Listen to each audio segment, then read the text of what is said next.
أعوذ بالله من الشيطان الرجيم சபிக்கப்பட்ட ஷைத்தானை விட்டு அல்லாஹ்விடம் நான் பாதுகாப்பு தேடுகின்றேன்.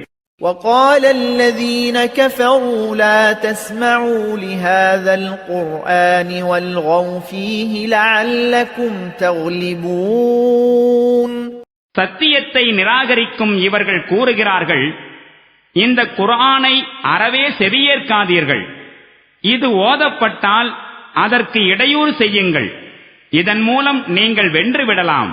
فَلَنُذِيقَنَّ الَّذِينَ كَفَرُوا عَذَابًا شَدِيدًا وَلَنَجْزِيَنَّهُمْ أَسْوَأَ الَّذِي كَانُوا يَعْمَلُونَ நாம் இந்த நிராகரிப்பாளர்களுக்கு கடும் வேதனையை சுவைக்கச் செய்தே தீருவோம். அவர்கள் செய்து கொண்டிருந்த மிக மோசமான செயல்களுக்குரிய முழு கூலியையும் அவர்களுக்கு நாம் கொடுப்போம்.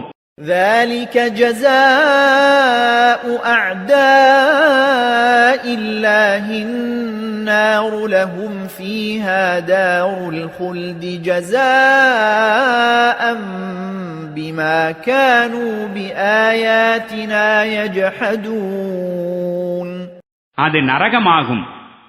அல்லாஹுவின் பகைவர்களுக்கு அது கூலியாக கிடைக்கும். அதிலேயே அவர்களுக்கு நிரந்தரமான இருப்பிடம் இருக்கும்.